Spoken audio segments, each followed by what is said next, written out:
So students, your next chapter is chemistry in everyday life. First of all, what is the meaning of this chapter? Chemistry in everyday life means whatever we are going to study about the chemicals which are used in our daily life. That is from in the beginning from toothpaste, soap, or whatever food we eat, whatever clothes we wear, everything, whatever things whatever chemicals which we come around throughout the day. Okay, so this chapter includes those chemicals. That is, chemistry in everyday life means the chemicals which are used in our daily life. So we are going to study about the chemicals which are used in our daily life in this chapter. First of all, the topic one is drugs. First topic is drugs. Okay, drugs if I am saying drugs, तो drugs का मतलब वो नहीं है जो अभी तक आप लोग जो फिल्म्स वगैरह में जो देखते हो या जो आप लोग जो समझते हो. Drugs are basically low molecular mass chemicals which interact with the molecular targets and produce a biological response. When the biological response is therapeutic and useful, these chemicals are called medicines. Means जो drugs होते हैं वो लो molecular मास के chemicals होते हैं. Okay, drugs लो molecular मास के chemicals होते हैं जो कि किसी भी मैक्रो मॉलिक्यूलर टारगेट के साथ में रिएक्ट करते हैं और प्रोड्यूस करते हैं biological response.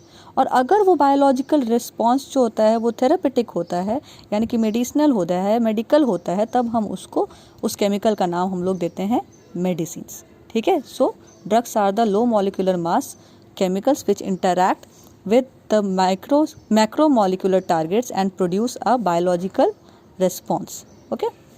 Now, chemotherapy. Chemotherapy is the use of chemicals for therapeutic effect.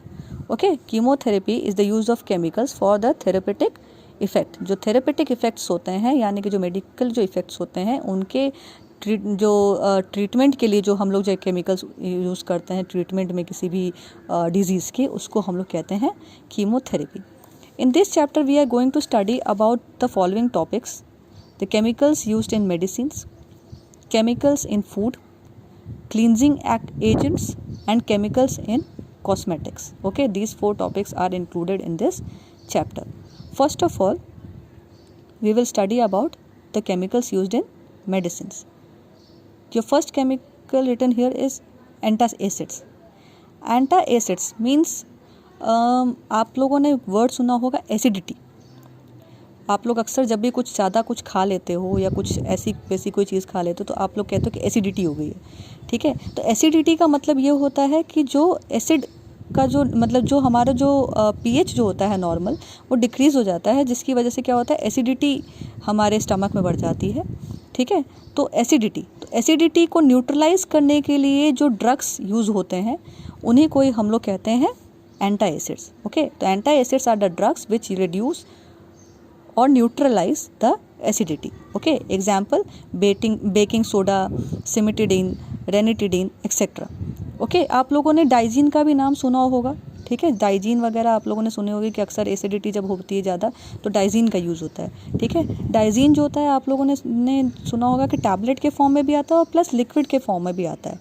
तो जो एंटा एसिड जो कि लिक्विड स्टेट में होते हैं वो ज़्यादा इफेक्टिव होते हैं as compared to the solid state. ठीक है. जो सॉलिड स्टेट के जो लिक्विड्स होते हैं एंटा एसिड्स होते हैं वो कम इफेक्टिव होते हैं as compared to the antacids of liquid state, because the liquid state antacids have larger surface area. ठीक है. Next is antiseptics. Antiseptics are the drugs which are applied to the living tissues such as wounds, cuts, ulcers, diseased skin surfaces. Example Furacin and Dettol. Antiseptics वगैरह जैसे क्या होता है, जब भी कोई चीज़ चोट लग जाती है, कुछ कट्स हो जाते हैं, तब हम लोग एंटीसेप्टिक्स का यूज़ करते हैं. जैसे फॉर एग्जांपल डेटॉल वगैरह तो बहुत ही कॉमन है, जो कि आप लोग को याद होगा. डेटॉल जो होता है बेसिकली मिक्सचर होता है आपका क्लोरोजाइलिनॉल का और टर्पिनियोल का.